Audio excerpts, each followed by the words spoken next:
Okay, it's time to commit. 2024 is the year for prioritizing yourself. Begin your new smile journey with Byte, and you could start seeing results in just 2 to 3 weeks. Just order your at-home impression kit today for only $14.95 at Byte.com. Byte Clear aligners are doctor-directed and delivered to your door. Treatment costs thousands less than braces. Plus, they offer financing options, accept eligible insurance, and you can pay with your HSA FSA. Get 80% off your impression kit when you use code WONDERY at Byte.com. That's BYTE.com. Start your confidence journey today with Byte. Acast powers the world's best podcasts. Here's a show that we recommend. What is The Briefing Room? It's a behind-the-scenes look at how the criminal justice system works and the lives of the people within that system. If you love true crime, well, these are the real people who do the job every day of making sure justice is served. Hi, I'm Detective Dave. I'm Detective Dan. Together we have decades of experience in local law enforcement, a profession that we think is often misunderstood. So we're going to explore how to do it right, and we won't shy away from when it's done wrong. These are stories you'll hear nowhere else. Unique, frank, and unvarnished. From the team that brought you Small Town Dicks, this is The Briefing Room. Episode 1 drops on August 30th. We'll meet you in the briefing room. Acast helps creators launch, grow, and monetize their podcasts everywhere. Acast.com.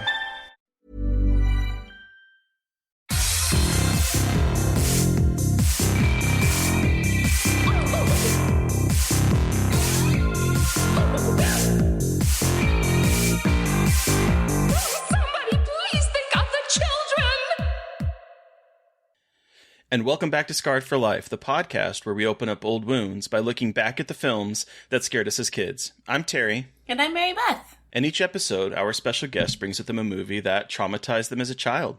This week, our guest is Bret Lada. He is an actor and director whose debut feature film, The Andy Baker Tape, is now available on VOD. Welcome to the show. Oh, I'm so pumped to be here, guys. Thanks for having me on. We're so excited to talk with you because if there's two things I love, it's food stuff and horror stuff. And the Andy Baker Tape combines both. And so I'm really excited to talk with that. But before we do, let's take it back to the very beginning. How did you get introduced to horror? You know, that's a complicated story. I think the first film that really scared me as a kid, I was trying to find it the other day. And I just remember it was about a little kid that's trapped in a well. And there's a girl singing Farajaka to him. I think I watched it at my grandma's house when I was 3.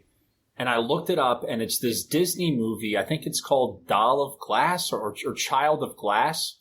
And I watched the trailer to it the other day, and I was like, this isn't even scary. But as a little kid, it terrified me. And there's an image in the film where this girl shows up, and she's like fluorescent blue. And I remember having this vivid dream of this fluorescent blue figure in my room as a kid. And I still can't remember. I still don't know if it was a dream or if it was something real. But ever since then, I kind of became like hooked, and I watched everything that I could get my hands on. Wow. I'm looking at the cover for this right now, and it's boy, is it like 70s. Dude, it was, and for me, I couldn't remember the name of it for years. I always got it confused with, what was that Sean Connery movie? It was Darby O'Connell and the Little People. I think that was it. Oh my gosh, yes. I completely forgot about that movie. And at the end of that movie, there's a banshee that comes out. And I remember the banshee was also terrifying too when I was a kid. And I thought that those two were the same movie for years until the other day I was like, what is the name of this movie? And I sat down and I figured out that they were two separate films. Wild.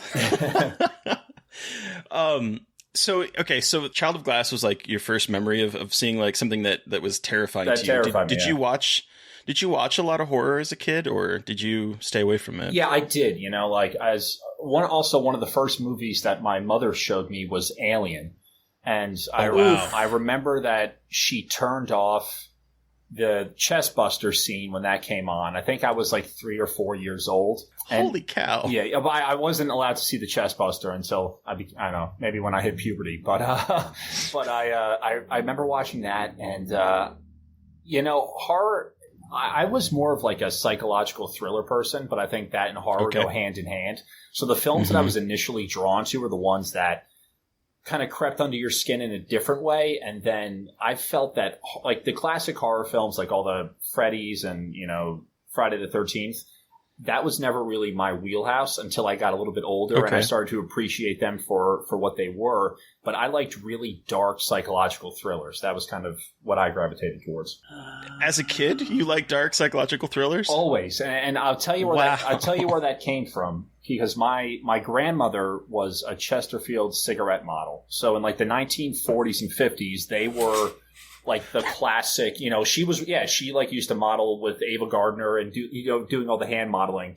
And I think she wanted to be an actress and never really made the leap. She grew up in South Dakota and she met my grandfather during World War II. But as a kid, when she would watch me, all she had on TV was just the old Turner Classic films. So I was watching films that were like way outside of my wheelhouse when I was 3, 4, 5 years old. And that's what I really grew up on, was watching all these classic films. So I got kind of a dark taste for heavy dramas at an early age. Wow. I mean, of course, I loved Rescuers Down Under and like Five Goes West. Like I watched those too. No, fuck that. No. Dark thrillers from the 20s only. Very highbrow taste for a child. Yeah. What an introduction to genre films. Yeah. I mean, that's normally like, like you start off with maybe creature features or something that is like somewhat kid friendly, but no, you just went deep into that psychological thriller. Well, even like the first good creature feature I saw was Rodan, and I remember I watched that with my parents. Wow, I was highbrow. I mean, I guess Rodan isn't technically highbrow, but like not a lot of kids are watching Japanese creature features when that Rodan. I didn't even find that to be a horror. At the end of Rodan, I broke down sobbing. I like cried. I was a little kid. I was in a hotel in North Carolina. My parents were trying to sleep, and I would not let them turn that movie off. And I just remember pouring out tears as soon as they kill Rodan at the end of that movie. It was just so sad for me. Oh, my God.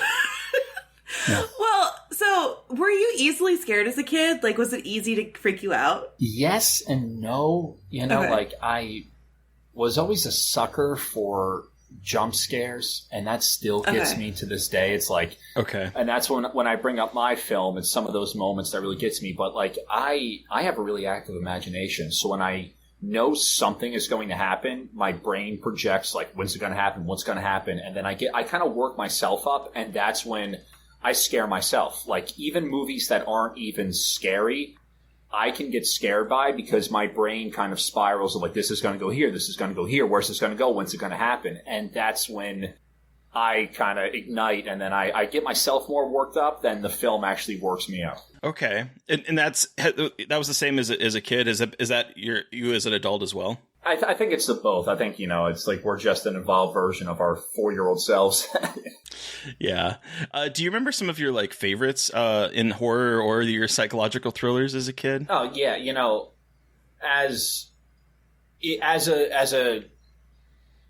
a kid, it was not even necessarily like specific films. I think for me it was moments from films, and it was like, I even remember in like The Rescuers Down Under, George C. Scott voices the poacher in that, and it was such like a larger than life character, and it was just the moments of him like throwing them down, and they're trapped inside this kind of cave, and I used to go around as like a little kid on top of my stairs being like, no more Mr. Nice Guy. I used to do that to everyone.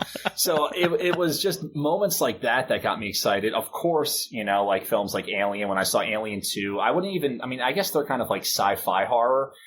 I remember the first time I saw Halloween 3, and I was in the Florida Keys, and I might have been like 7 or 8 at the time. And then I wasn't really like understanding the movie, but as soon as their faces decomposed into this pile of like spiders and centipedes and snakes, that really freaked me out. I loved giant spider films as a kid too, like Arachnophobia, Eight-Legged Freaks, anything that, like I guess I kind of gravitated more towards like creature stuff. Terry absolutely fucking hates arachnophobia and spiders. Oh, really? So that's very Well, Terry, I got funny. something for you to look up if you haven't. You got to look up coconut crabs. You haven't seen those? Do you know what they are? Coconut crabs are... Oh, you got to look them up right now on the podcast. Coconut crabs are like 2.5 foot crabs, and they think that they devoured Amelia Earhart's corpse. When she crash landed on Christmas Island, they think that coconut crabs pulled her body out of the plane and devoured her corpse. Yes! Okay, so like I don't have a problem looking at crabs, but these look too much like spiders for my... Exactly, that's why I want you to see them. No, I have this problem.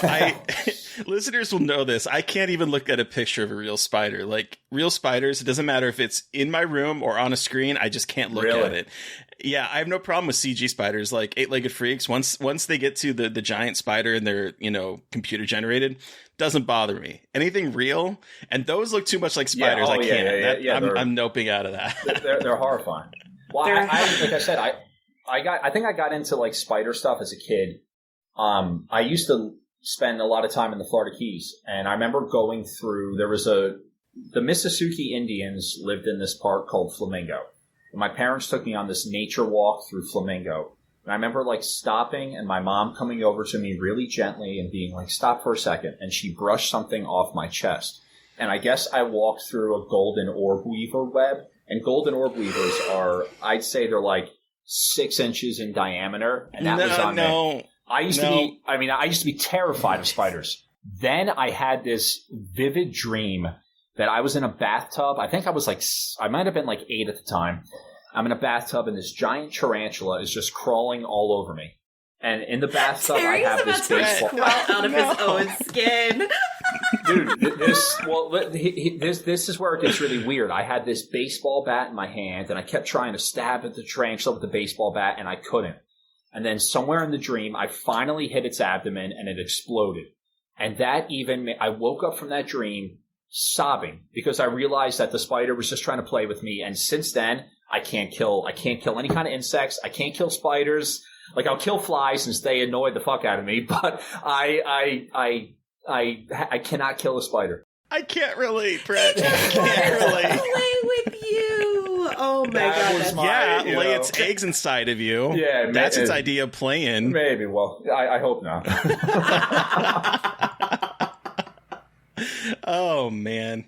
Okay, we got to get away from the spider conversation because I have recurring nightmares involving spiders. So I just took you guys on a really weird tangent through my life. You guys steer back to somewhere normal, okay? Normal. Oh, my God. Well, my question for you then is: so we talked a little bit. You talked a little bit about how like you kind of like the jump scares, but do any like horror movies now like actually really scare you and like keep you up at night or kind of freak you out in that way? Yes. What was that? I just watched Sinister, and Sinister kind of freaked me out because I like worked myself up too with that.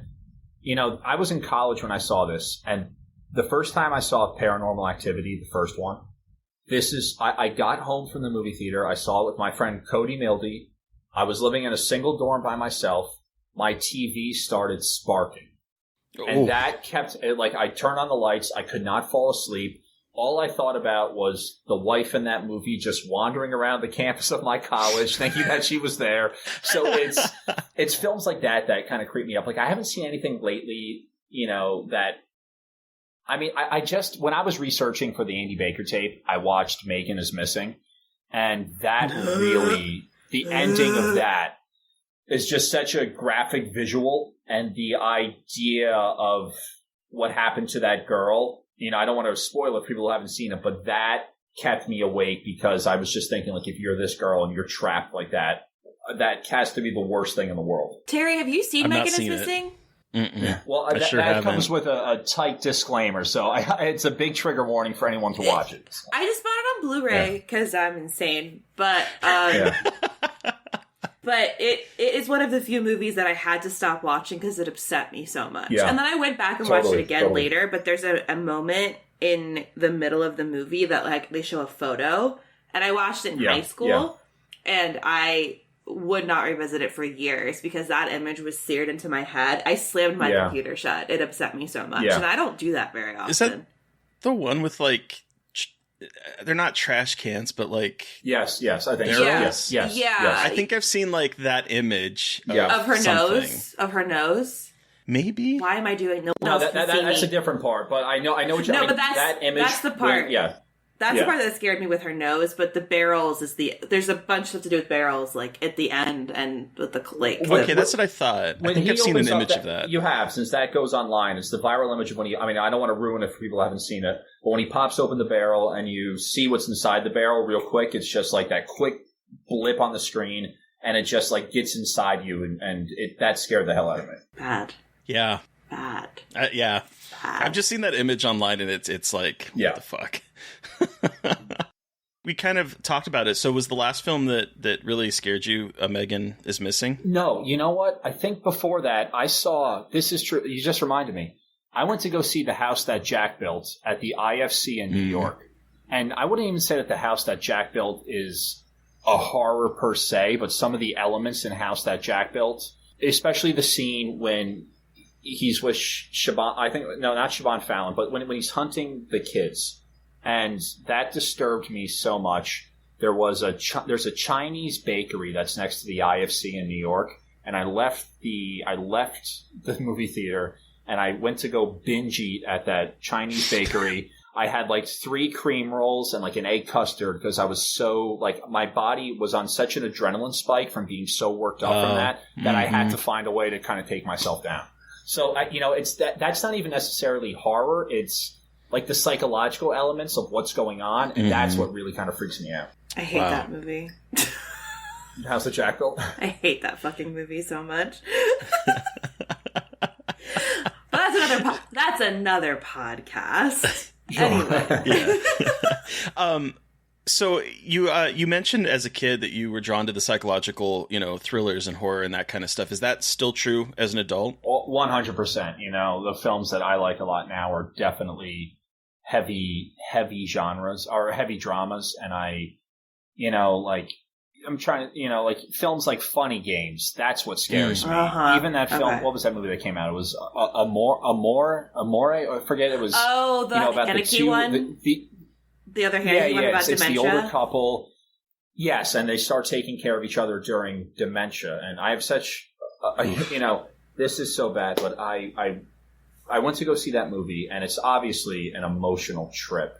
And at the time, I think I was like 21 years old when that came out. And I was kind of dating someone, and we went to go see it, and I knew this relationship really wasn't working out. And I was trying to find a way to be like, hey, we're better off as friends. I don't think this should work. I was too chicken to do it, so I was like, let's go to a movie, and we went to go see Amore, whatever it is. And halfway through, the girl who I was with, who's happily married now, and she got herself a much better partner than I could have ever been, starts sobbing on my shoulders. And I was like, are you okay? And she explained that, her favorite aunt was going through dementia, and we're seeing this movie, and I was just like, I cannot, do this. So we ended up dating another month and a half afterwards because I just could not. I was like, how could I do this to someone? So I was trying to find a way to get out of it, but she was a great human being, but we just were not compatible. But that's my Amore story. Oh my god! Yeah, that backfired. 100%. Yeah. Oh fuck. Oh my god. Wow. Michael Haneke, I feel like, would love that story too. I don't know why. I just feel like he would find. I'm sure that's why he made the movie, to give people that kind of mind fuck. Someone's going to take a first date on this or take a date on this, and it's just going to ruin. Fuck it up. Ruin it. And then in college too, it's like I do like Lars von Trier. And the first time I was recommended to watch Antichrist was by a film professor that I had. And he said, I can't tell you to watch this, but I can't also say don't watch this. And that movie, the psychological elements of that, that's what really freaked me out. Thinking about the concepts, and you go back and you're like, wait, she knew the entire time that baby was crawling towards the window. And it's all these little things that you get sprinkled throughout the movie. And I think that's the aspect of horror that or dramas or horrors that really get to me. It's why we make these and especially the film that I brought into today. It's why do we make these decisions And when we can see the outcome, and there's going to be a bad outcome coming, yet we still make this decision because of some strange human compulsion. Well, okay, but before we jump into talking about the movie that you brought today, we want to hear a little bit more about the Andy Baker tape. So can you tell our listeners a little bit about what the Andy Baker tape is? Yeah, so the Andy Baker tape was a passion project that I created with my partner Dustin Fontaine during the pandemic. And it's a found footage film. It's the last known footage of food blogger Jeff Blake and his half-brother Andy Baker. And we shot this in October of 2020. It's a two-hander for the most part, and we didn't really even have a predicted outcome for this film. Mm-hmm. I came from working in TV a lot. I did a lot of network TV out of New York, and right before the pandemic, I was in a short film that won the Academy Award. So I had all this momentum going, and then the world shut down. And Dustin, he was a blue man, he was working out of Boston. And right when the pandemic hit, I just came off the high of the Academy Award, and then I ended up getting a grant through SAG, which I should have put towards my apartment because I lost my apartment in New York. But I actually bought a camera with it because I never learned the behind the scenes of the technical aspect of filming and shooting things. I worked as a producer in the past, but I never really learned cinematography, and I never spent the time to really dial in on that skill. So the first 3 months of the pandemic, I just spent learning how to use a camera, how to edit better, how to color grade. And I shot a couple short films with my girlfriend in New York, and Dustin and I were co-writing and producing these shorts. The first one was terrible. The second one was decent. And then Dustin and I were like, let's write a feature. Let's take this on a road trip across the country. Who the heck knows what's going to happen with it? And it was originally a documentary, which we were going to shoot kind of mockumentary style, going out to Mount Rushmore and Big Sur. And then we wrote this script, and we dialed it into being these two brothers that go on a food tour across New Jersey. Now, I remember when we got a final cut with this and we were happy with everything, we were like, well, we could submit it to some film festivals. Let's see where this takes us. We were like, if it gets into one, we're happy. If it doesn't, at least we had the experience. We ended up playing 26 pretty high caliber film festivals last year. I think we won 28 awards total, and it took me around the country. It truly, during the pandemic, was the best thing that could have happened to me. Not only from having a project that I was so proud of get out there and to get seen, but also just to have something that gave me that allowed me to travel around the country and to meet filmmakers and to see what people are actually putting out and to learn from these experiences and to actually see yourself kind of walking down a different path than you actually anticipated. For the most part, I just focused solely on acting. I was in New York. I was constantly, it was like, I'm going to this audition. I have this job. I'm going to film this. But this gave me a little bit of the confidence to not just live inside of the smaller box of being an actor, but to use all the lessons that I've learned in storytelling and to put into an actual project. And that's what the Andy Baker tape is. Long story short. I'm curious the food blogger angle. Yeah, because it sounds like this was a passion project. Are you? And I mean, I've been to your Instagram account. I see all the pictures of food. Are you a big foodie? Dude, I care more about food than I do sex, to be honest. Food is the most important thing in the world to me. I mean, don't tell my girlfriend that, but it's true. I love eating, and that's the way that I explore. I familiarize myself with new cities and new places, that I try all of the local foods. I try to get my hands on whatever I can. What's the best meal you've ever had? Real quick. I need to know. Oh, I mean, that's so hard. I tell you, my favorite meal, there was a little Cuban restaurant in the Florida Keys that I used to go to as a kid called Manny and Isa's. And Manny was a Cuban chef that came over, I think in like the 1960s, 1970s. And he opened up this little shack in Isla Mirada, Florida.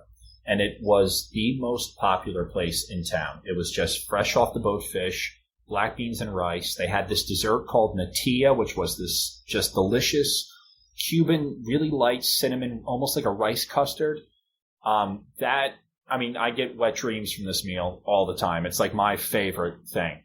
And in that part of the Florida Keys, Dan Aykroyd lived there, Steve Martin, Gene Hackman. So they would go in all the time, and I'd be like a little kid, and it'd be like a table and 4 over there, and it would be Gene Hackman with Steve Martin, eating eating this food. And like Planes, Trains, and Automobiles is one of the models for the Andy Baker tape. My father is a Steve Martin junkie. I grew up like worshiping these guys. Wow. Yeah. Oh, cool. Yeah. Nothing like having a meal and then Steve Martin and them are just sitting at a table next to you. The thing is, it's like, there is no, in that part of the Florida Keys, there's just no pretension at all. So you would see these guys wearing like ripped up jean shorts and a fishing t-shirt from 1972. And that was just like, it was to see these people in their purest form. Right. Wow. Away from food, though. So I always love that question about everyone's favorite, like, best meal they've ever had, because it's just... Food is the reason I love to travel too, so I always love to hear about it. But so I'm a found footage freak. Everybody knows this. I just got my first found footage tattoo. We love found footage here. We support you. Why found footage? I mean, was it simply like down to a budget thing for you with like that? Yeah, technique? That's a great question, and it comes to a multitude of things. Mm-hmm. I actually did the first scripted Lifetime show in New York years ago called "I Love You But I Lied," and it was by the showrunner from Catfish, and it was shot almost like this mockumentary style. I did the pilot of that, and I remember watching the DP work on this, and it was basically found footage, but a little bit more elevated. And I was like, this is such a way. I mean, we did a 30-page script in 3 days. And I was like, this is such a way that you can shoot a project, get it on its feet quick, and move forward. So when Dustin and I wrote this story, number one, we were both unemployed actors. I just lost my apartment. And the lowest budget feature that I ever produced I produced a feature in 2018 for $56,000. And, I wasn't going to come up with $56,000 like that. So we decided that found footage was the best road to take because A, we're self-contained. It was also the top of the pandemic, so I didn't have to have a DP with us. I didn't have to have a cinematographer. I didn't have to have any kind of sound team with us. We could use a shotgun mic. It could be the two of us for the most part during the pandemic. And we could kind of get in and out of these locations. We actually shot all the film, like all the food stops in the film are actual working restaurants during the pandemic. Like those were not actual locations. Like there's a part in the scene, in one of the scenes where someone yells out. They go, "Are you from the Food Network?" And that's actually they say, "Are you from YouTube?" And that's actually people in the parking lot calling out to us, being like, "You guys are really YouTube food bloggers." So we didn't want to, we could basically drop in with a quick camera, shoot, and get out without having to rent a location, go through all the hurdles of that. And it was the easiest way to stay self-contained. And we did the whole feature truly at the time for about $2,200. And I'd say like half of that went towards a new hard drive, some camera gear, and some good aperture lights to take with us. But most of it was just, we were getting hotels just on the food and the gas we spent driving around New Jersey. And we did it at the time for about, $2,000 or $2,200. Holy shit. Yeah. Wow. Yeah. Wow. But that's also with me. I had a brilliant producer that did all the sound editing, Arthur Giamelitis. He deserves 100% a shout out. He did that out of Australia, all the sound engineering. I edited, I color graded it, I did all that, so we didn't have to outsource anything. Yeah, I learned how to color grade to do this film. Holy so shit! I spent the time. That's not easy. Color grading is hard as shit. I had a lot of fun with it. To be honest, the editing process to me is just as fun as the acting process. And color grading, when I was first learning it, it was a monumental task. But now that I've done it, I do it all the time for self-tapes when I have to send stuff out or real quick for my friend's stuff. And, it's like riding a bike. The first few times are tough, then you get used to it and you're just off and running. Wow. So fucking cool. That makes the movie even cooler to me. Like, I love this movie and it's just like, oh my gosh. So how long have you, because it sounds as if you and Dustin are real friends. Yeah, we are. Dustin was one of my best friends in college. I remember Dustin years ago. The first time I met him, I remember he sauntered into a room. He kind of looked like younger Johnny Depp. He had this white tank top and he was playing a guitar, and that was his shtick in college. He would walk into a party and he would play guitar, but he was the guy that would actually make women swoon for him. He wasn't like one of the cheesy ones. He was always really good at it. He looked a lot different then than he does in the film. He never had a beard before, and his hair used to be down to his shoulders. But I mean, Dustin, he rocks that beard really well. He does, but he can't have a beard normally because he's in the Blue Man Group, and he's back in Blue Man Group right now. He's back in the Blue Man Group. Yeah, he is. He's performing in New York right now.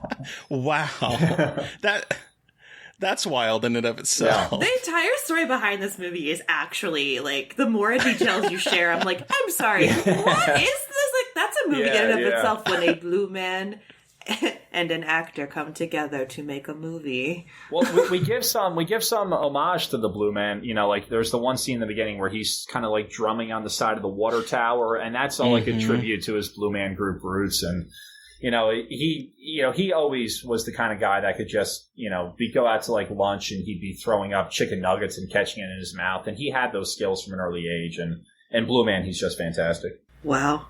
I wanted to bring it up because I think one of the things that makes this movie so successful is you both have such an easygoing chemistry together that it, even though you're supposed to be brothers that haven't seen each other in forever, you fall back into like a rapport so easily in this movie that it makes it so incredibly watchable. So I was curious if there was like an authenticity to that friendship. There is, but that also came from the fact that we co-wrote this project together, and in co-writing that, there were discussions to actually switch the characters originally. Where Dustin could have easily played Jeff in his own way, and I could have played Andy in my way. But as we were writing it and the stories were unfolding, it definitely worked out the way it was. During the script writing process, we improv'd a lot. I would say that 85% of this film is scripted, and we wrote this out. In the film, there's 15% improv. But I've acted with Dustin for years, so we have a comfort and a sensibility. And while we were workshopping, and while, we rehearsed a little bit because I didn't, a lot of the scenes, like I said, we would show up to a location, get in and out within an hour. So I didn't want to be there playing with lines and trying to figure out stuff in the moment. So we would kind of block, rehearse, do the rehearsal at home, drive to the location. We were good to go. We were dialed in. We got going. We adapted to our situations, our surroundings, and we got out. One of the big things that I really emphasized as a director of this was I wanted earnesty through the entire project. I didn't want anyone to see a second of there's extra gloss or extra acting, that these people are really experiencing this and going through this. And at the end of the day, because we're not watching all the takes, we really kind of have to trust and take off one another, which is what we did. We certainly came into the scenes undercutting it as opposed to coming in on top and being glossy, but just having that and trusting each other's eyes in the scenes kept us connected in a really simple way. And then I also, and to elaborate a little bit, I don't know if a lot of actors watch this, but the one thing that I realized that helped make acting in this easier was that we are actually doing the do's. And what I mean by that is because we're shooting and we're holding the camera and we're playing this, we're doing all the things that these characters are doing. So you don't even really have to act. At a certain point, you're just kind of like saying the lines and you're with each other. And if you trust in the fact that when I'm driving the car and I have this guy chasing me, I'm going to be like, what the fuck is going on? It's going to come out organically. And that was really important, just to not push it and to have the organic simplicity of these two people coming together. That's cool. Damn. Everyone needs to see the Andy Baker tape, but but okay, Bret, we've talked about your horror history and your film, but what movie did you bring with you today for us to discuss? I brought with me 28 Weeks Later, and as kind of a prelude to that, I'm also going to sprinkle in 101 Dalmatians, and I'm going to explain how these two connect. So excited to understand how these two are connected. You teased that a little bit offline, and I'm like, I gotta know. So in my horror cinema universe, these two are connected films. Wow. Okay, so before we launch into that incredible story, I'll read a quick synopsis of the film for everybody. 6 months after the rage virus was inflicted on the population of Great Britain, the U.S. Army helps to secure a small area of London for the survivors to repopulate and start again. but not everything goes to plan. They would have gotten away with it too if it weren't for the meddling kids, but we'll get to that. That's right. Let's take it back. I want to know, how did you see this movie? When did you see it? How old were you?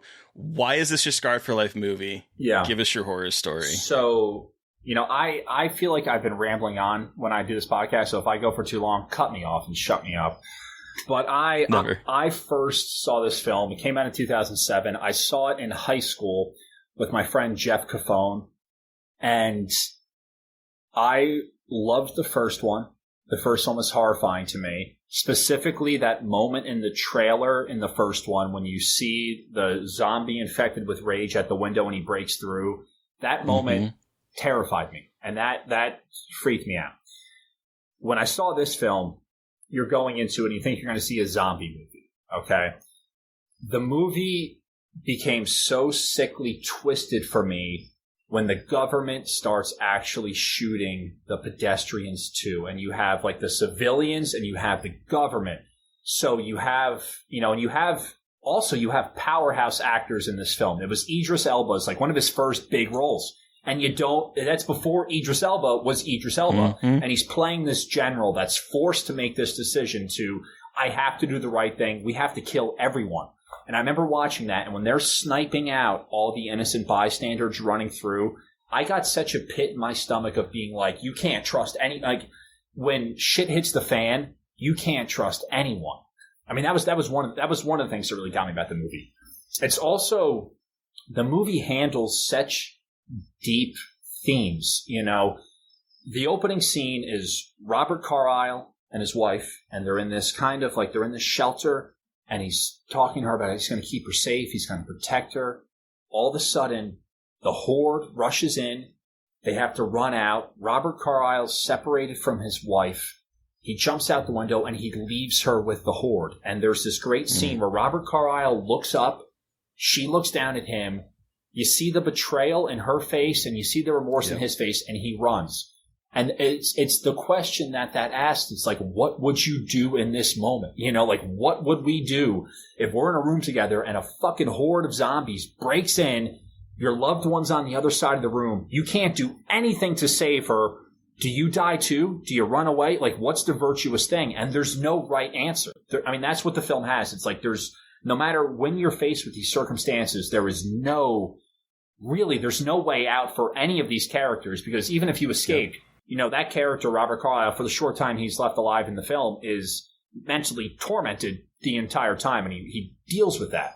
And then even, I feel like every character in that film deals with some kind of repercussion for their actions. That's a young Jeremy Renner, too. This is before Jeremy Renner was marvelized. It's like... I know. I think that came out right before The Hurt Locker. So it's before he did The Hurt Locker. I was joking about how Jeremy Renner plays the same fucking character in every movie, just like a weird military man. There's something about, younger Jeremy Renner in this that you just root for him. And he's so likable. But he's one of the soldiers at the beginning that he actually shoots. He shoots two people. I just rewatched it again, and he shoots two people. So you're rooting for him the entire time. He's saving the kids. He knows that, at the end they kind of get there's a flood of gas coming in because the government's just trying to gas out London to kill everything. They're in a car that won't start.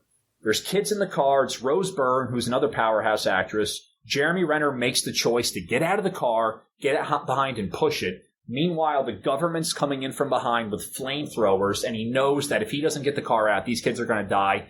As soon as he pushes the car away, he gets torched with flamethrowers, and you just watch him fall and burn, and it's like, that image scarred me too, because it's so powerful and vivid, and it's right when you start to love this guy, and you start to be like, yes, he's the good, there is a good guy in this movie. There is a good guy. He's taken from and it was that, and then you get to, that's like the all is lost moment in the film, and then they get to this subway station, and it's Rose Byrne. She's vulnerable, and I don't know if this was like an implied theme, but she's a woman, okay, and they're being chased now by Robert Carlyle, who's the father to the two little kids in this film, and they start walking down that tube station in London. and it's pitch black, and all you can kind of see is they hold up like the sniper gun. There's a little bit of night vision. And I remember watching this, and it was at the point in the movie theater when I was 18, I couldn't even watch the screen because I was getting myself worked up. I knew something was going to happen. I didn't know when it was going to happen. And then when Rose Byrne, who's the only other kind of salvation character in this film, she gets jumped by Robert Carlyle, and it's so violent the way that he kills her. And it's, you know, it's horrific, number one, because she's getting killed, but it's also this like brutal man on woman violence thing. And also that was so disturbing to see, and any kind of violence is, but this particular, because Rose Byrne in this movie is so fragile, and you see that she's doing the right thing. And it was just those elements combined. I remember leaving this movie theater, and also one more thing to touch on too is the soundtrack to that film. And that's something that I feel like is underrated. Okay. And they bring in this it's like this like rock score, and it's done in like this grungy rock way. And it was the first time I remember seeing a horror film that kind of breaks away from like the standard trope music. And it was this kind of like power rock, dirty score of like, the world's burning and no one's going to fucking save us. And it was just the combination of those elements, and leaving that film, I remember I was like speechless. Yeah. So this movie, it sounds like the entire movie just like fucked you up. Well, it's true, because they don't give you a respite, you know, and like once the train leaves the station, quote unquote, you know, there's one little scene when they escape and they get to kind of like a field, and for like 30 seconds, there's an ice cream truck, everyone's breathing, and they look down the field, and there's a mob of zombies headed their way. Yes, there sure is. And then Harold Perrineau is flying in the helicopter, and it's just, there's no break. And none. In some films, it's, you know, and that's another testament to this film, is the editing, because, you know, some films, and I think horror, they do a little bit too much of like a real quick jump cut like this. But this film has so many quick butterfly jump cuts, and you're not really expecting and what that does is that it throws off your equilibrium. So you don't know, it's like, wait, you know, and it's like you're bouncing around, and psychologically as a viewer, you don't really have like a singular thing to grab onto, because you're getting hit from all sides. Mm-hmm. Right. You have brought up like all the scenes I want to like dig in deep and talk about. But before we do that, I gotta know. So I want to hear your Dalmatian story. Yeah. Before we dig into these scenes. I've always been really freaked out by eyes. Okay. And there's a scene at the end of 101 Dalmatians when Cruella de Vil is chasing all the you know, they're in the back of the van. Cruella de Vil is fleeing down the road, and she's got these pulsing, bulging, buggy eyes. And it was so, as a kid at the doctor's office, I remember that my doctor, Dr. Michael Savitt, used to play Disney films all the time. And 101 Dalmatians would be on, and I'd see Cruella de Vil's eyes all the time, and it would scare the shit out of me, the living shit out of me. So, to go back, I think it's what the connection is it's the same eyes in 28 weeks later. It's the same eyes in 28 days later, that when they're infected, they're just distorted and scary. Yep. And, you know, like I said, it was the trailer of the first 28 weeks later that every time it was on TV, they used to show the scene of the infected looking in the window, and he had these orange eyes, and it was just shot so well. That scared the shit out of me. So it's just those two being connected, and Cruella de Vil's eyes as a kid terrified me, and then the connection to the eyes in 28, you know, the 28 whatever universe is equally as horrifying. Maybe Cruella, you know, was the first infected. I have no doubts, okay? Yeah. She's heinous, that woman, all right? Okay, so before we do dig into it, I think, Mary Beth, you and I have a very similar kind of story of not remembering this movie at all. I saw this movie when it first came out in movie theaters. That was the one and only time I've seen this movie, I think, until last night when I rewatched this. And I'll be honest, I don't remember anything about this movie. I it was almost as if I had like a black hole where this movie was. I remember being excited to see it because I love 28 Days Later. I remember kind of a little bit of disappointment after the movie was over when I first saw it. And that was about it. And so I'm watching this last night, and as I'm seeing scenes, it was like, it's almost like that feeling of like watching a trailer and then you go see the movie. And it's like you have a little bit of snippets of like, oh yeah, that was in the trailer. That was in the trailer. That was in the trailer. That's how I felt watching this movie. And let me tell you, this was a fucking treat because I was swooped up in the story so much in this movie that I completely forgot. I was like, oh shit, I didn't know that Jeremy Renner was in this. I didn't know Rose Byrne was in this. I didn't know that Harold from Lost was in this. I didn't know that, all these characters. I'm like, Imogen Poots, right? I think it's like one of our first movies. Yeah. Didn't remember any of it. Didn't remember the storyline. I was like, oh my God, he left his wife. And then, oh my God, his wife is alive. Like, oh my, like, I don't know how I had such a like black hole where this movie was, but it was such a treat rewatching it last night and experienced it almost for the first time. And I know, Mary Beth, you were saying something a little offline that was kind of similar to that. Yeah, because I watched this. I remember the exact circumstances of why I watched this, but I don't remember anything about it because I watched it in my college dorm. My freshman year of college, it was like a long weekend and everyone went home, but I didn't want to go home. So I was watching movies in my giant empty dorm. Well, it wasn't giant, but my big empty dorm room, my building. And so I was watching it, incredibly depressed, and forgot everything about this movie. Like, all I remember is being kind of freaked out that I was by myself, like, in my dorm watching this. But then remembered literally nothing about this movie after the first time, like after the kids sneak out. I didn't even remember the cold open. I just remembered the kids getting there on the plane, escaping, and then nothing else. I don't know what. I think I was just like had that freshman depression. I was going through some shit. Forgot literally everything. So I was like watching my movie for the first time today. Yeah. Well, you know what? I feel like that this movie, especially with everything that we've kind of seen the past few, it's like it is almost relevant in some ways, in a different way that it might have been incredibly relevant. Then. And the first one is Danny Boyle, and the first one is a different level of the film. The first one is really, you have Brendan Gleeson, Cillian Murphy in that one, and it's Naomi Harris too, and it's just so it's so beautiful. And when Brendan Gleeson's character gets infected in the eye, it's heartbreaking in a different way. Where that movie really, I feel like, as much of it's a horror, it's also a really dark drama. And this director took the direction of 28 Weeks Later and made it more frenetic, and took what Danny Boyle established and kind of broke the mold a little bit. And now, because we all kind of lived through, similar circumstances in some way, where we're like, well, wait a second, you can see it actually happening. And I think it's more relevant now than it was in 2007 or 2010 whenever we first watched it. I hate how relevant this movie is. I was like texting Terry, I'm like, I'm full on having a spiral right now. Like, this is too close to home. Right now, like, ugh.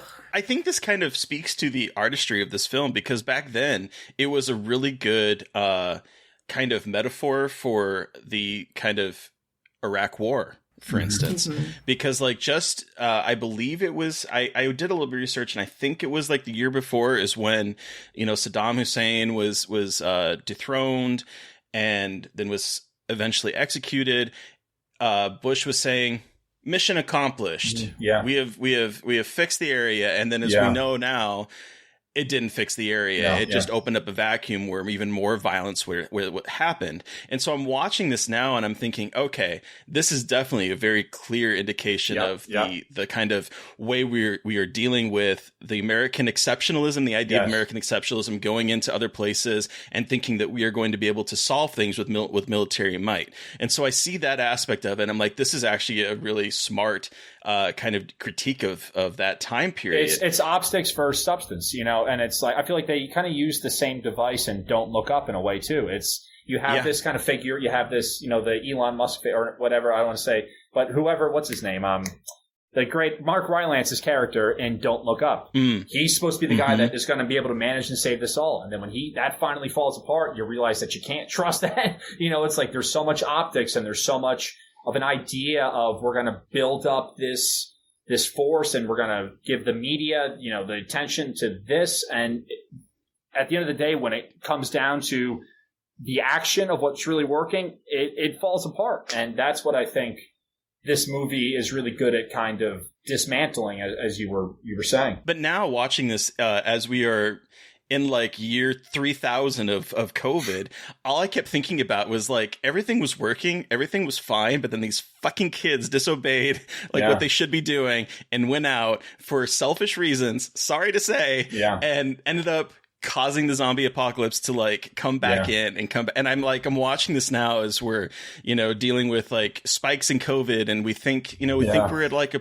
moment where we might be fixing it, and then people start unmasking, and then all of a sudden it goes back up, and we're like, I don't know why it's going back up. It's like I'm watching this unfold, and I'm like, this is fucking 28 weeks later, just with like a pandemic vice, rage monsters. And that's what makes it, because you do root for the kids throughout, and you want the kids to be alive. Oh, of course. But then the final scene of that film is them getting on the plane to cross the English Channel, bringing the rage virus outside of London.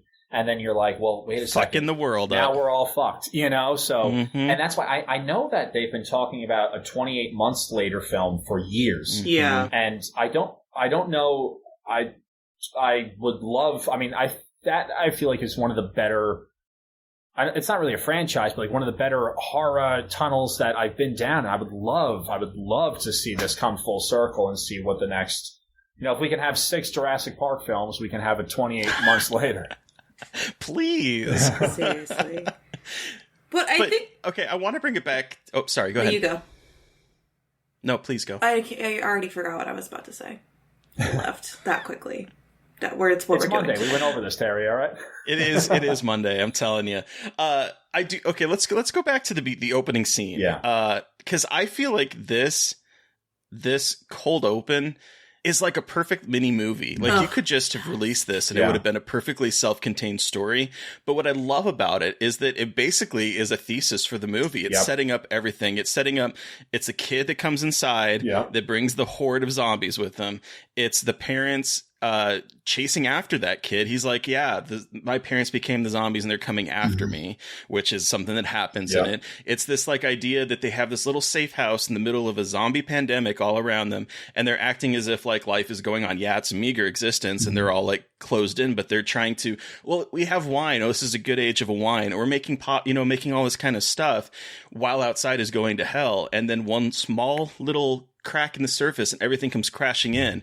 And that is the same themes that I think the rest of the movie continues to kind of expound on for the rest of the runtime. And it's such a rewatching it and knowing from a critical perspective, knowing what's going to happen. It's like, oh, this is such a perfect opening. Yeah, I think that's such a good observation. It feels just like the way that Boyle shot 28 Days Later too. Like it has that same shaky cam graininess to it. It feels very much in that vibe, which I never had thought about when I initially saw it, and obviously didn't remember. But it's like, it does this really good work of kind of, I think, tricking you into thinking, okay, cool, like we're going to get a movie that looks and feels just like the original, and then it flips the script very quickly. But I like that. Like you said, Terry, it's like taking Boyle's aesthetic and making a mini Boyle movie and then kind of expounding on those themes in its own style and a bigger scope. And I think that like it's just an incredible way to start a movie. And I also think Robert Carlyle is a very attractive man. So he's a cutie and he's got a good accent. But he does. That aside. I think that's interesting because I hadn't really thought about it as being like a bridge from 28 Days Later into what we're going to get with 6 months down the line. But they even use let's be honest, the score for both these movies, like you said, Brett, is iconic. Yeah. But that In a House, in a Heartbeat song that was used in the original one as Cillian Murphy is running through the house like a crazed person. Yes. That song is used here in the beginning of this movie, and it kind of connects that feeling from that first movie. And I love that. Well, first of all, that song is just Oh, it's a fucking banger of a song. Yeah. And I love that the composer, why am I drawing a blank on what his name is? John Murphy. The composer John Murphy takes that theme and kind of interjects it throughout the score a bit and plays with that. And I think John Murphy is a fantastic composer that just doesn't get as much love as some of his contemporaries, and it's unfortunate. I agree. Yeah. I feel like films in general are really made or broken on the soundtrack and the sound. And this, I mean, especially in horror, there's just so many little things you can kind of pull out to scare. What is so good about the soundtrack in 28 Days Later is it does a good job of working you up. And it's not necessarily that it's like creepy music, but it's high octane. So it kind of elevates your heart rate as you're watching it, and you're a little bit more amped up. So even if that was like the psychological goal of that, you feel like you're on this adrenaline race because you're listening to adrenaline-filled music, and you have to come down. I mean, I just rewatched the film right before I got on with you guys, and I still need to kind of bring myself down from it because you're on that pulsing. And that's what like the guitar in that does. It's like the dun-na-na-na-na-na-na-na-na-na-na. Yep. And it keeps you worked up, and it feels like you're running alongside these characters. And that's what is so good about that film, too, is that there's so many point of view shots. And the way that the film shot is almost kind of like those scenes when they're hiding out. It's shaky cam. It's point of view. We're getting these like point of view jump cuts. We're using like the snarry cam as Robert Carlyle is running down the hallway, and everything is done from, it's a grand film, and we're seeing grand elements of a city being taken over, but it's up close and personal, which is what makes those moments land when Jeremy Renner dies, when you see Idris Elba's face melt, that he can't control this, that the bravado, big dick American general can't handle this situation. That is what makes that moment stand out. And, 28, I do feel like 28 Days Later it's a smaller film. It's a more compact film, and you do have, I feel, stronger relationships in that film, but you still get that small, intimate quality through the five main characters in 28 Weeks Later. You talking about like the kind of steady cam or the hand cam and all that kind of elements. I think that there's an interesting thing here where the movie forces us at sort of the micro level. There's a macro stuff going on, like the bombing of the city and the fire and the gas and everything. But through most of the movie, it is focused on these characters' plight, and it puts you in their shoes so that, I mean, if you were to think about it and step back and think a little bit more rationally about what's going on here, you probably would not follow these characters. Yeah. But yet we are stuck with them. And so we care about them more than we care about the rest of civilization. Yeah. Because of the camera work and because of the focus on it. Because you're like, these guys got to make it out. I don't care that, by sacrificing the few, we're going to save the many. We have to get these characters out. Yeah, and that's Jeremy Renner's character's entire dilemma throughout the film. And I think also the way that the script was written does that to you, because you're seeing, even the scene when Robert Carlyle, which is really a catalyst for the film, comes back in and he finds his wife who's infected with the rage virus, and she's tied up in a chair, and he's breaking down in front of her. The first thing he does is that he kisses her because he loves her, And what's so crazy about that scene is you don't know if she knows that she's going to infect him as like a punishment or what it is, because they show her and she has this stoic look on her face and she's not responsive. Robert Carlyle kisses her and there's still no response, and he kind of backs up, and then she starts to see that he's starting to change, and then she gets terrified. Now, watching this again, I was like, it made me think for like 15 minutes. Did she know she was doing this? Does she not know that she has to, she was bitten, so she must know that she's infected by that.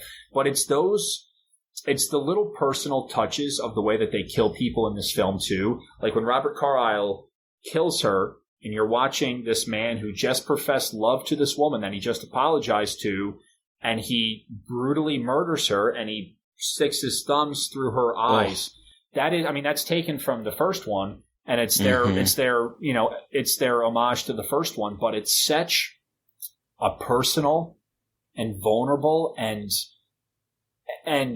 horrific way to die that as a viewer you're watching this and you're like, I can't think of anything worse than to be in the room with the man that loves me or the woman that loves me, and we're killing each other in the most intimate of ways. It's just, it's that quality of this film that makes it so horrific to me. Yeah, well, and like, you know, it's that very quick moment of, look, we're all reunited, the happy family's back together in the first couple of minutes in the movie. And then literally, like, she is back on screen for 2 minutes maybe, and then everything goes to shit. Yep. Which I think really plays into from the get-go plays into the nihilism of this movie. Like, this is not going to be like, we're all back together and it's happy and it's great. It's like, no, it is going to shit absolutely immediately. And this whole idea of reuniting your family together and finding this person who is missing is not always going to bring you the closure that you want it to. And in fact, it can be quite dangerous, which again, I think speaks to our experience now of like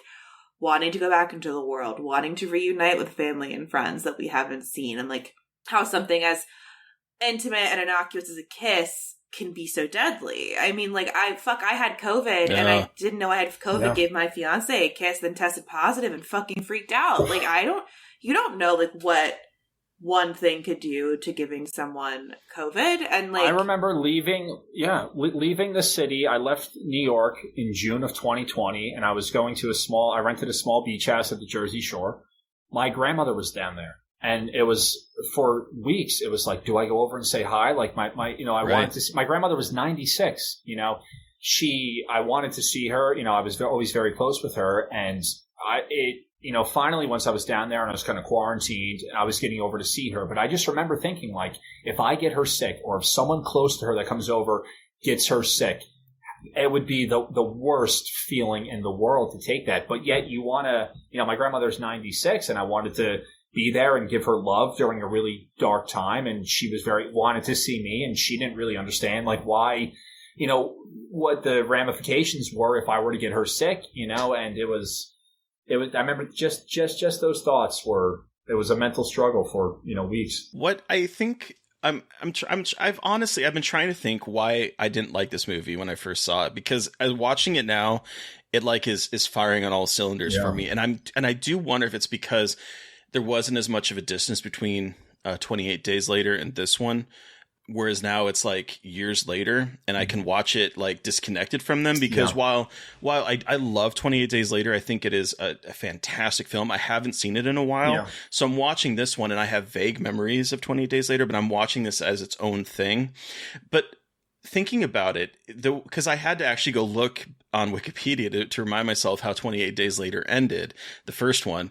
And it ends on a hopeful note. Oh, yeah. It ends on a kind of warmth note. And I kind of remember, like, the things I remember about that movie, besides, like, some of the more vicious things, the drop of blood in the eye and the whole military compound thing. There's, like, one shot where they're driving and there's, like, a field of flowers and it looks watercolor. It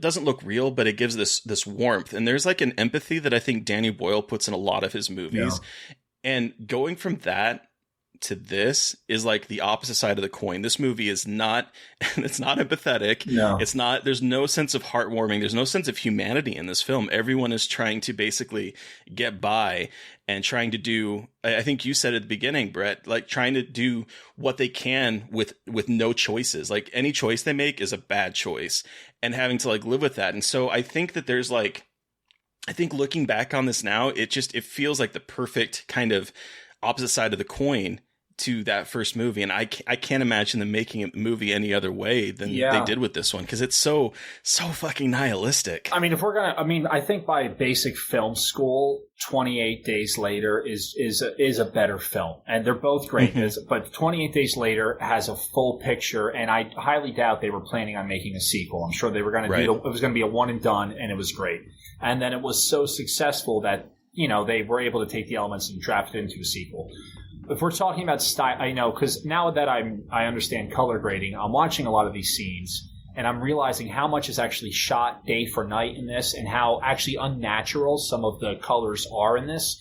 And some of the scenes, especially the scene when London gets blown up, it's so monochromatic black and white, and yet when you have the image of the fire going through, It's so bright and it's almost beautiful, but it's unnatural. And a lot of the coloring in this film is done unnatural. There's a lot of red casts that are thrown in when they're running from the lights. And you kind of have, Danny Boyle, I think, uses a very muted color palette in a lot of his things. And that kind of adds to the melancholy of his films, is that there's a muted and there's a desaturated way where this film has muted and desaturated elements. But when they want to make a punch, it's vibrant. It's a lot of bright blues. It's a lot of bright reds. It's a huge orange fire, and you have none of that in the first 28 Days Later. Yeah, that first film was definitely a lot more muted in that. And that's something I noticed here. There's some scenes at nighttime in this, and it almost looks like that kind of thing where the trick that people do where they film during the day. It's 100%. It's done day for night. Like I was watching that when they are running out of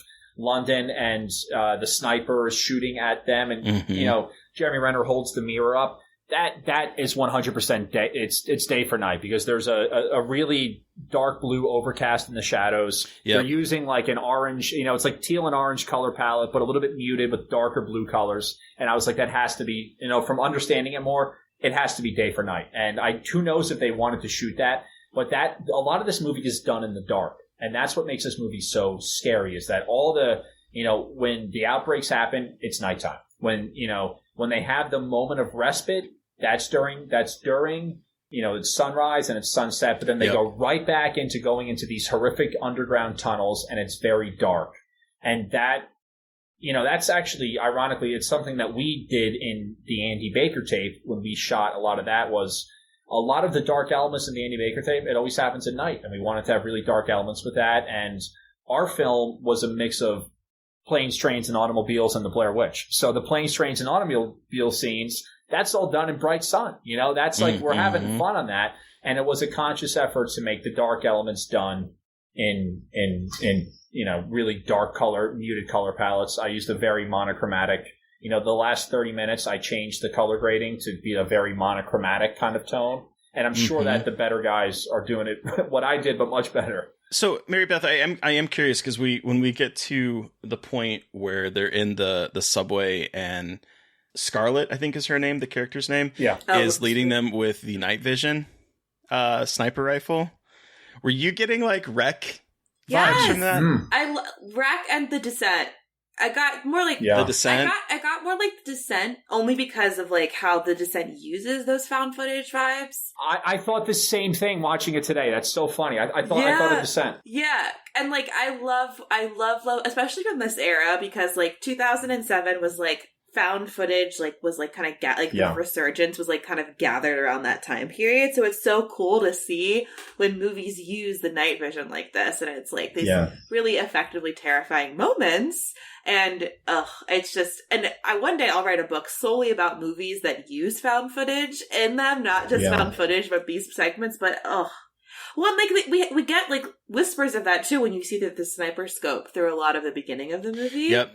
And the CCTV footage. The CCTV footage too. And like there's these moments that are weirdly voyeuristic when like we have Jeremy Renner looking in everybody's window, like all the snipers are talking about everyone's business and like who's jerking off. Rear like, window, it's crazy great. shit like that. And it's just like so interesting how you can kind of subtly bring in these found footage voyeuristic elements and like how they can be adapted this way. And that's not so much with like the night vision part, but at the beginning especially too. I thought about that a lot. But definitely got Descent vibes. Big Descent vibes. Watching those scenes at the end, I think that must have been really hard to shoot, and I think that the editing there was actually spot on, because you can like after the girl falls over the decomposing body and goes down, it's the editing there. I'm sure that must have been hell to figure out how we're going to get her tumbling down the escalator and Rose Byrne doing this, and they kind of do a lot of like real quick jump cuts in there. And I think that kind of masks the clumsiness of how it might have actually been on set, and trying to avoid like having that, but using that found footage element, you can hide a lot. And we did that in Andy. I found that you can actually like, instead of showing everything, where true narratives, you have to kind of show everything, or it's like, wait, how did this happen? Using found footage, you can mask a lot. And if you have a good sound design and you have, what makes sense to get to A to B, you can hide a lot of things that would be really tough to film otherwise. I think 28 Weeks Later really utilized that really well. The other thing that like really jumped out at me is the way that they use almost like second screen horror elements with the Terry, I just have the to military. take a quick second to say I'm so proud of you and I love you so much that I have pounded this shit into your head, so now you're seeing it. I'm telling I have you. spread the gospel of telling you, found footage horror. You want to talk about like a virus? Mary Beth is a found footage virus that just worms in you and you just like turn into a found footage zombie. I wish I had her as a consultant when I was shooting Andy. She knows it all. Yeah. I mean, she's seen so much. But Sorry. I was thinking back, and I think that there's like a connection here with the sort of like drone pilots that you would see, because there's a lot of scenes of the military that are away from all of the drama. They're sitting there as opposed to being boots on street. They're watching stuff unfold through the camera, and it gives them sort of like a distance between what is actually happening, and it gives them sort of like that ability to like make calls and make decisions that are going to wipe out hundreds of people, thousands of people potentially, but they feel a little like disconnected from it. And there's that scene where, you know, Stone is code red, and then he calls shoot everyone, and things are happening. And when it's over, finally, everyone sort of sits back, and it's almost like, wait, what do we do? This isn't like a video game. This isn't some disconnected storyline. This is really happening. And we just called for the annihilation, the genocide of these people.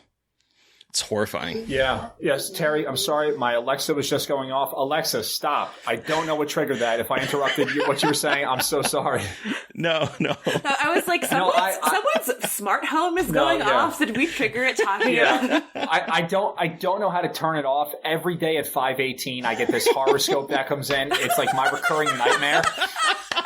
I have no idea what to do about it, but it's like, it gets me to the point where I like scream sometimes. I'm like, shut the fuck up. I'm like taking a nap, and that wakes me up. So that's hilarious. This is like this is my nightmare that happens every day at 5:18. So. Oh my god! Alexa's like, you must know your horoscope. Know. I'm going to tell you whether you care or not. Yeah, no matter what, I get that. So.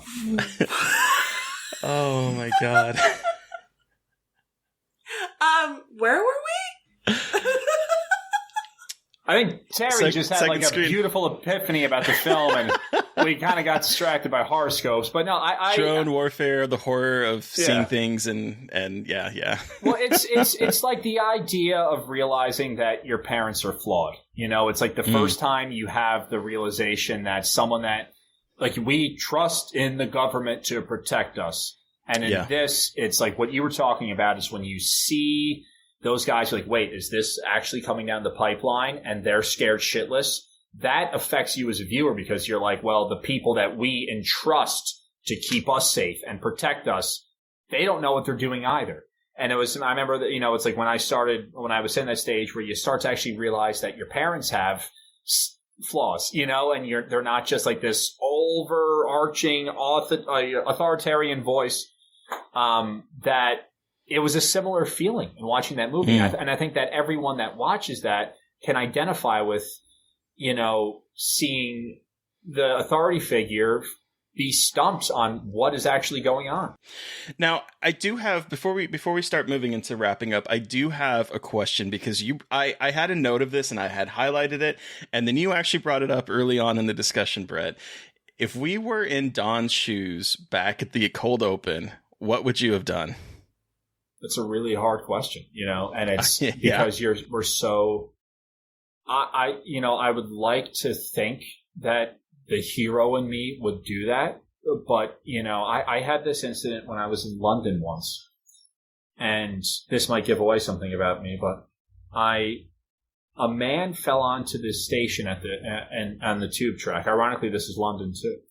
And I remember a bunch of people started screaming, and there was about 500 yards away was an oncoming tube train, and then they're trying to run over, and this thing was coming full blast, and I remember running over, and then something stopped me, and it was like, I mean, there was absolutely nothing that anybody could have done, and I thought to myself, I was like, I don't know if I want to see this and I want to be close to this. And I stopped. Now, luckily, that train was an emergency brake was pulled and they got that guy off the tracks. So I was there for that. But in the moment, in seeing this tube train hurtling, it's like there's no, you can't, if you jump down on the tracks, you're dead too. So like, what's the nobility? Like there's this amazing play. This is a long story to answer, but there's this amazing play that came out years ago, which I saw at the Hartford, not Hartford stage, at the Long Wharf Theater in New Haven. And it's called The Train Driver. And I think it was an Athol Fugard play, which is really kind of about apartheid Africa. And it's about a train driver who's driving, is in the train, and a woman jumps in front of the train and she is hit by the train and her baby die. And she does it because there's no escape. But the play really I saw it with Harry Groner, who's like this amazing theater actor. But the play follows this guy going through the process of seeing that, of saying, this is my fault, this is my responsibility. And it was a devastating piece of theater, but a really important piece of theater. And I think that answers the question. It's, I actually, Terry, I can't answer that. I'm sure if there is a zombie invasion and I'm in the room, I'm going to do whatever I can. But until you're faced with that, who knows? Yeah. Who can really, Caitlin, I love you. And if there's zombies break in, I'll be there to fucking protect you. So like, that's all I can say, Yeah. I remember thinking when I first watched this, like the one thought I had in my mind is that the father was the antagonist in this. But I feel like rewatching this, I have so much sympathy for his character. Yeah. Because what would you do in that situation? Because especially as a parent, knowing that, if we both die, our kids are going to be orphaned. Yeah. And so there's that aspect of it too. He's faced with such a complicated, and like they would have both died. And is there nobility in dying besides the person you love, or at least one of them gets away, but then, he doesn't escape ever really. He's still tormented by the decision that he made. And and Robert Carlyle does such a good job at layering in, because that character he plays, he kind of plays it a little bit sheepish. He's not really like this over-the-top guy, and you can see why he made the choice that he did. But he has love for his kids. You're absolutely right. He has love for his wife. That's there. He's not the guy that's going to go in a room. He's not, if Dwayne Johnson played that part, it would be a much different movie, But like, that's why they don't have these archetypal strongmen characters, which would be interesting to see, actually, to see a film where you have this archetypal strongman be faced with a situation where there's no fucking escape, And like, I just have no loyalty for other people. And I think like, if I'd be like, fuck that kid. And maybe because I'm not a parent, and I know like the woman is like, the child must save this strange child. I'd be like, fuck you, kid. Like maybe that says more about me than anything else, but I'd be like, absolutely not risking my life for you, child. Oops. Yeah. Have you guys seen The Road? I've not seen it, but I read the book. The Road, you can't, the book you can't put down, but the movie, it's the same kind of questions that they ask in that, it's the same kind of thing. And then finally, there's a little bit of a silver lining at the end of The Road, but Cormac McCarthy is one of my favorite authors. And when he wrote that book, I remember I was reading about it, and I think he had his son when he was in his late 70s. And he knew that he wasn't going to be there to be a father figure to his son. So he wrote this book as an allegory as almost kind of an apology, but like as a guidebook for his son to make the right decisions in this world. And I think it kind of asked this similar question. It's like, in The Road, they're faced with the worst apocalyptic threat too. There's no salvation out of this. What are the moral choices? What do you have to do to protect? Like, you have to protect, we stop thinking about the greater good and we only start thinking about our direct needs. But in those kind of situations, where as humans are we going to gravitate towards? Right. Yeah. And see, I was thinking about this too, and I was like, wait, I just wouldn't be there. I am not meant for the apocalypse, the post-apocalypse. Yeah. I was thinking about, as I was watching this and I was contemplating that question, I was thinking back to 30 Rock, and there's this like dialogue between Jack and Liz where Jack is like, in a post-apocalyptic society, what possible use would they have for you? And Liz Lemon, who is, artsy fartsy, she's like, traveling bard. And his response is, radiation canary. And that is like, I am not meant for the post-apocalypse, so I would never have to make this decision. So that's like, that's that for me. Yeah. I mean, I think, the idea of the moral compass that we have gets, so, I mean, that's why we have these societal guidelines, but when shit hits the fan, that moral compass, I feel like, is the first to go, which is what we see in The Road, which is what we see in these things, and it becomes self-serving. And that's as like a species, if we get away from all these ideas of how we should act and what we should be, we are here to survive and live. If there's no greater purpose than that, then what do we do to survive? All right. Do we want to wrap this up and give this our rating out of 5? Yes. All right, Terry. How many killer parents out of 5 do you give 28 Weeks Later? It's funny because as I was starting to watch this movie, I honestly, like I said, I didn't remember much about it, but I just remember not really caring for it leaving the movie theater. And I don't know how old was I at that time? I would have been 25. 25? Yeah. And I don't know what 25-year-old Terry was thinking, because this movie it's fantastic. I think that it tells such a good side story to the first one, and it feels like a kind of more grumpy and nihilistic version of that story in a way. I love that it's a bit more macro level, but again, centers everything in that kind of micro, character-driven drama, and it's like a chase movie. The entire movie is like it doesn't let up for a single second. And the one time that we do get peace, we get this fucking amazing set piece with the helicopter just mowing through zombies. Like it's like that is our one moment of taking a breath from the very opening sequence. So I mean, this is I think it's 4, and I'm going to cut one of those parents in half, and 4.5 killer parents for me. What about you, Mary Beth? I think it's going to be 4 killer parents for me. I was waffling because, again, like, didn't remember anything about this movie, and I used to be such a huge snob about sequels.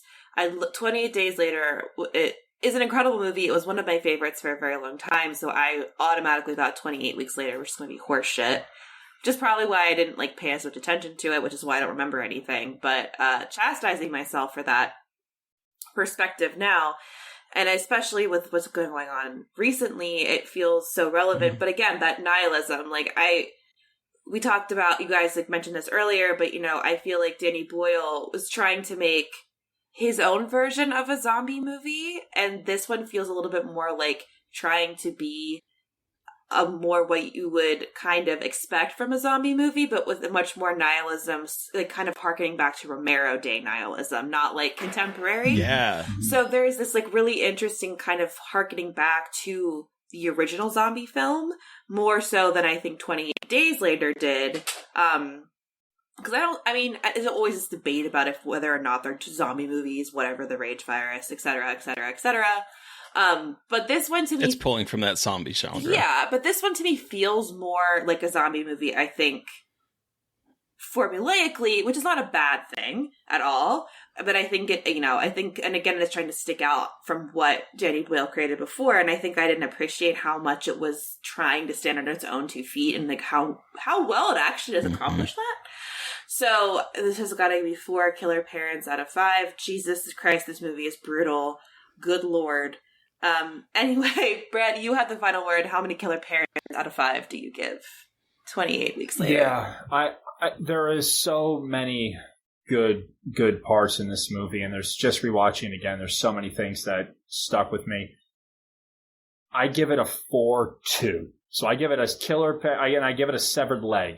Because, in watching it has nothing to do with the story elements. It has nothing to do with the acting or the performances. In my opinion, as much as I love the editing, sometimes I feel the extra quick jump cuts. I'm curious to see like if it would have had a little bit more breath in those scenes, and who knows, maybe they played with that just to see a little bit that tightrope of the tension go here and there. But the performances are top notch. They really are. It's truly horrific. The themes that they bring up, I think, are executed well in the film. I'm giving it 4 dead parents and a cut off leg. So it's a 4.25 for me. There you go.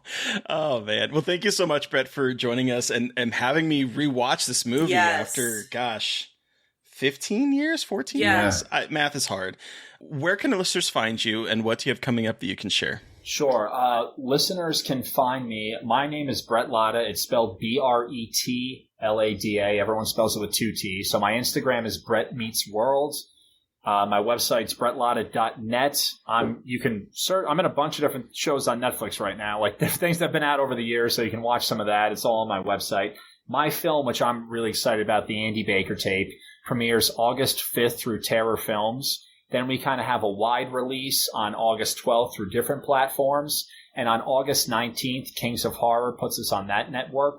I would love everyone to join us for one of those premieres. I think you're going to have it's just a fun time. And I want to get everyone together and have a good fun time. So please come see that. Yeah. Check out the Andy Baker Tape. The Andy Baker Tape website is theandybakertape.com. Check out our trailer. I think you're going to have a lot of fun with it. And we'll throw all that in the show notes so listeners have easy access. Thank you. All right, listeners, you've heard from us, but we want to hear from you. What was your experience with 28 Weeks Later? You can send us an email at scarredforlifepodcast@gmail.com, or you can reach out to us directly on Twitter. I'm at MV McAndrews. And I'm McGailey Dreadful. And of course, don't forget to follow the podcast on Twitter at Scarred Podcast. And please don't forget to review, rate, and subscribe. Thank you to Eric Power for our artwork. Thank you to Sean Keller for our music. Thank you everyone for listening. Please stay safe out there, but most importantly, stay creepy. And until next time. Somebody please think of the children!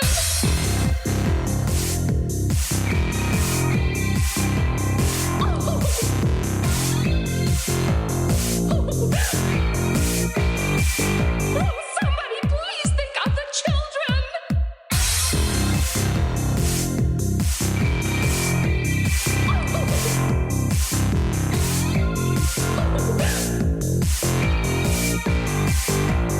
Somebody please think of the children!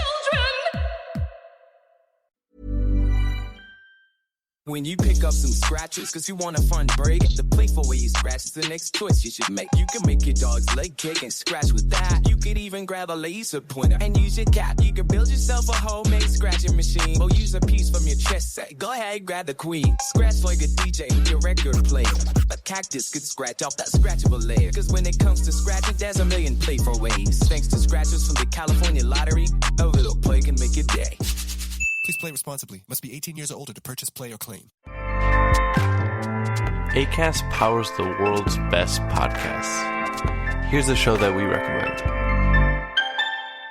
What is The Briefing Room? It's a behind-the-scenes look at how the criminal justice system works and the lives of the people within that system. If you love true crime, well, these are the real people who do the job every day of making sure justice is served. Hi, I'm Detective Dave. I'm Detective Dan. Together, we have decades of experience in local law enforcement, a profession that we think is often misunderstood. So we're going to explore how to do it right, and we won't shy away from when it's done wrong. These are stories you'll hear nowhere else. Unique, frank, and unvarnished. From the team that brought you Small Town Dicks, this is The Briefing Room. Episode 1 drops on August 30th. We'll meet you in the briefing room. Acast helps creators launch, grow, and monetize their podcasts everywhere. Acast.com.